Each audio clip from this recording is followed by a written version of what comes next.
The pros and cons of K-1 Fiancé visas versus CR-1 spousal visas. So you've met the person you want to marry and you want to start your life in the United States. What's next?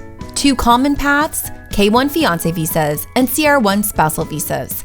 In this video, we'll explain the differences between the two options so you can figure out the right immigration path for you. What's a K-1 Fiancé visa? The Fiancé visa is a temporary non-immigrant visa that lets you come to the U.S. for a short period of time with the intention of marrying your partner.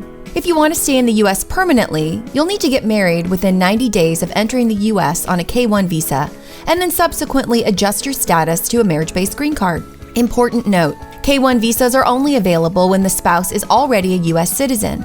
If your spouse is a green card holder, you cannot qualify for this type of visa. What's a CR-1 spousal visa? A CR-1 is an immigrant marriage visa, a marriage-based green card, for people outside the United States who are married to U.S. citizens or lawful permanent residents.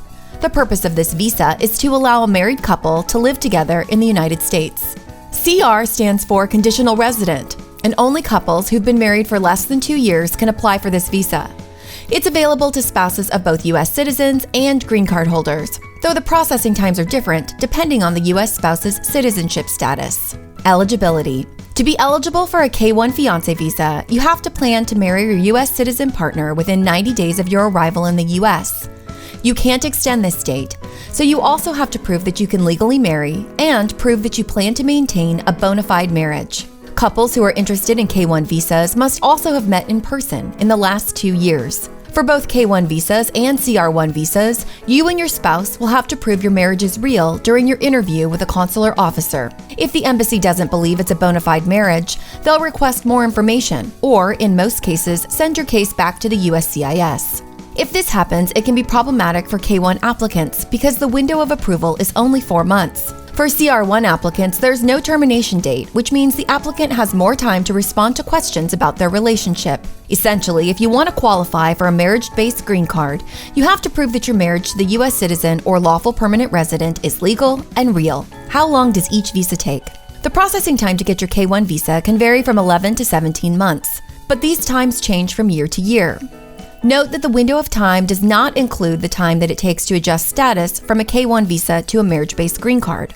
The estimated processing time for a CR-1 visa is approximately 12 to 18 months. The CR-1 takes longer than the K-1 for a variety of reasons, namely because there are more steps to get the CR-1. And the USCIS step, or Form I-130, takes much longer to process than a K-1 visa. That said, the timeline from K-1 to green card is approximately 2 to 3 years, including 11 to 17 months for the K-1 process and 10 to 13 months for adjustment of status. How much does each visa cost? Fiancé visa cost, approximately $2,025. Estimated CR-1 spousal visa cost, approximately $1,200. To obtain a green card after you've been married in the United States on a K-1 visa, there's an additional cost of around $1,300 for Form I-485 to adjust your status to a marriage-based green card. A CR-1 visa is valid for 2 years, but after that, you'll need to file Form I-751 for removal of conditions, and the cost for that is $680.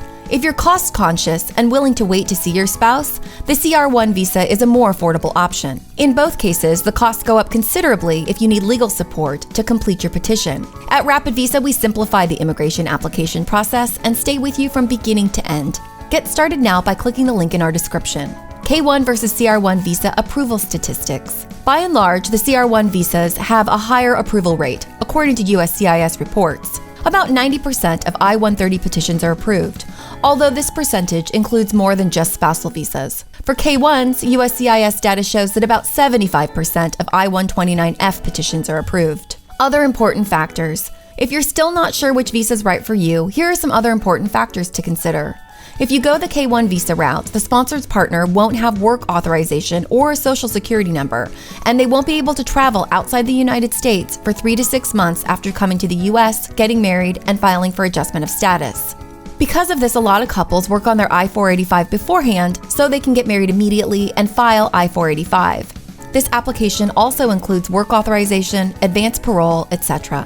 The K-1 visa is typically a faster time frame to be together in the United States. Though it takes longer, a benefit of the CR-1 visa is that applicants can begin to work immediately upon entering the United States and can also travel internationally right away. The CR-1 is a longer wait time to get, but removes the extra year of waiting for a green card once you're in the United States. Still not sure which visa is right for you, or feeling overwhelmed with paperwork and the immigration process?